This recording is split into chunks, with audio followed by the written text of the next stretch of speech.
आदरणीय राज्यपाल आरिफ मोहम्मद खान जी,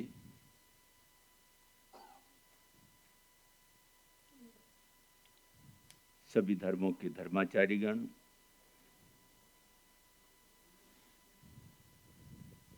उपस्थित सभी गणमान्य लोग, बहुत ही सुंदर विषय रखा गया है, राजनीति का अध्यात्मीकरण। वैसे देखें तो भारतीय संस्कृति में राजनीति और अध्यात्म बहुत गहरे में जुड़ा हुआ है। चाहे इतिहास की बात करें, राजा जनक से लेकर के जो भी राजा हुए हैं, उनको मार्गदर्शन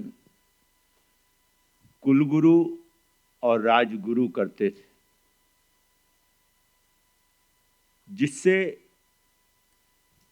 क्योंकि गुरु जो होते हैं या धर्म अध्यात्म की जो शिक्षा है वो पूरी मानवता के लिए, पूरे प्राणी मात्र की भलाई के लिए, कल्याण के लिए, और राज सत्ता पर, राजनीति पर जो भी पार्टियां या जो भी राजा होता है उसकी जिम्मेवारी होती है, उसका कर्तव्य होता है कि प्रजा की जो आवश्यकताएं हैं, जो जरूरतें हैं, वो पूरी हों बिना भेदभाव के।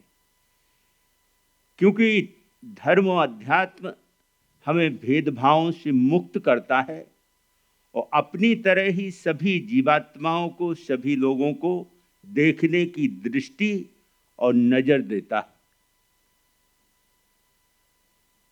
और यही जो सोच है, यह जो विचार है, यह जो भावना है, यह जो नेता लोग हैं, जो नेतृत्व करते हैं जनता का, जनता के प्रतिनिधि हैं, उनको विशेष रूप से ये एहसास होना चाहिए, ये पता होना चाहिए और ये अंदर से एक दिली भावना होनी चाहिए कि मुझे भेदभावों से ऊपर उठ करके जो मानव की जरूरत है उसे पूरा करना है। जरूरत क्या है? अगर देखें तो 6 जरूरतें हर मानव की हैं: रोटी, कपड़ा, मकान, शिक्षा, आरोग्य और आजीविका। ये 6 सभी की जरूरतें हैं। इसके बिना कोई भी जीव, कोई भी मनुष्य रह नहीं सकता। तो ये हमें जो भी शासन में, सत्ता में हैं राजनीतिक लोग, उनको ये सुविधाएं देनी होती हैं। लेकिन अध्यात्म हमें क्या देता है? अध्यात्म हमें शांति देता है, अध्यात्म हमें शिक्षा देता है, अध्यात्म हमें वह बुद्धि देता है जहां हम बुराइयों से, चाहे वो बाह्य सामाजिक जीवन में हो, चाहे हमारे अंदर जो बुराइयां हैं, उनको हम समझ सकें और अपने जीवन से उन बुराइयों को दूर कर सकें और अपने जीवन में नैतिकता के गुणों को, धार्मिक गुणों को, मानवता के गुणों को विकसित कर सकें। लेकिन ये जिम्मेवारी केवल राजनीतिज्ञों की है या केवल धर्माचार्यों की? अगर देखें तो ये जिम्मेवारी प्रत्येक नागरिक की बनती है, क्योंकि हर नागरिक इस राष्ट्र का नागरिक है वो, और उसकी ये जिम्मेवारी है कि वो किसी भी उच्च पद पर जा सकता है। वो राष्ट्रपति भी बन सकता है, प्रधानमंत्री भी बन सकता है। तो ये संस्कार शिक्षा के द्वारा बचपन से उसके जीवन में आने चाहिए। वो बचपन में कब आ सकते हैं? क्योंकि पहले तो माता पिता उसके होते हैं, वही गुरु होते हैं, वही शिक्षक होते हैं।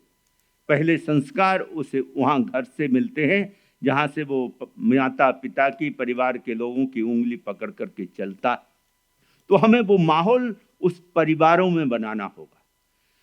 हमें जहाँ से जो शिक्षा के जो मंदिर, जहाँ से उनको एजुकेशन दी जाती, आज अगर वर्तमान में देखें जो शिक्षा की स्थिति है, वो केवल रोजगार की शिक्षा दी जा रही है कि कैसे उससे रोजगार मिले और कैसे वो अपने रोटी, कपड़ा और मकान और शिक्षा और आरोग्य की व्यवस्था कर सके।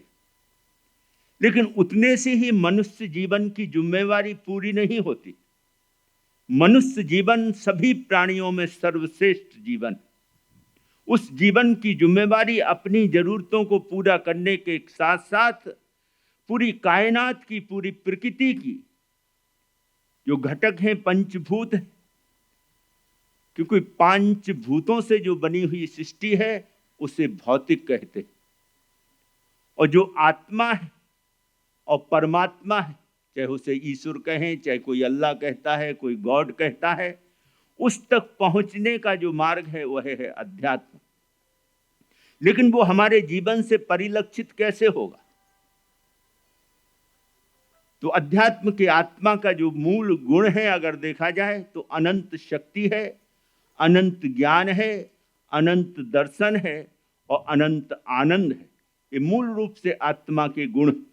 लेकिन ये गुण हमारे जीवन में अभिव्यक्त कैसे होंगे?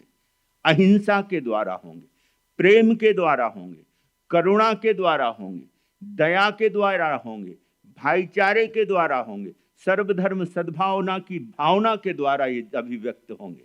और ये अगर हम संस्कार बच्चों में बचपन से दे सके तो हम उनके लिए उनको मानव बनाएंगे। और सच्चा जो मानव होगा, सच्चा जो इंसान होगा, वो अपने जीवन का भी विकास करेगा और अन्य जीवों के लिए, अन्य प्राणियों के लिए, अन्य लोगों के लिए भी वो सहयोगी होगा, हितकारी होगा। तो बहुत जरूरी है कि हम राजनीति के आध्यात्मिकीकरण के लिए ये प्रयास, जो आज जो कार्यक्रम हुआ राष्ट्रीय विधायक सम्मेलन, जिसको हमने भी अटेंड किया और बहुत ही सुंदर लगा, क्योंकि ये जो प्रयास है करात जी का, ये बहुत ही जरूरी है। क्योंकि आज जैसे पूरे देश का वातावरण अगर समाचारों के माध्यम से हम सुनते हैं तो यही लगता है कि बहुत ही नफरत, बहुत ही घृणा परस्पर राजनीति की पार्टियों में। लेकिन आज जो यहाँ पर देखा कि सभी अलग अलग पार्टियों के, चाहे वो क्षेत्रीय पार्टी हो चाहे राष्ट्रीय पार्टी हो, सभी के विधायक यहाँ पर उपस्थित थे और सभी आपस में संवाद कर रहे थे। और संवाद से ही समस्याओं का समाधान होता है। तो मैं इस अवसर पर ज्यादा कुछ ना कहते हुए यही कहूंगा कि अध्यात्म भारत का प्राण है और उस प्राण को सिंचित करने के लिए, उसका बीजारोपण करने के लिए हमें शिक्षा में उस अध्यात्म शिक्षा को जोड़ना होगा, जिससे बचपन से ही बच्चों को वो संस्कार मिले। और देश का भविष्य वह बच्चे होते हैं जो आने वाले राष्ट्र को और ऊंचाइयों पर ले जाएंगे। यही मेरी भावना है और यही मेरा सुझाव है। मैं पुनः करात जी को और उनकी पूरी टीम को विशेष रूप से हार्दिक बधाई और शुभकामनाएं देता हूं और सफल प्रोग्राम की बहुत बहुत बधाई। ओम शांति।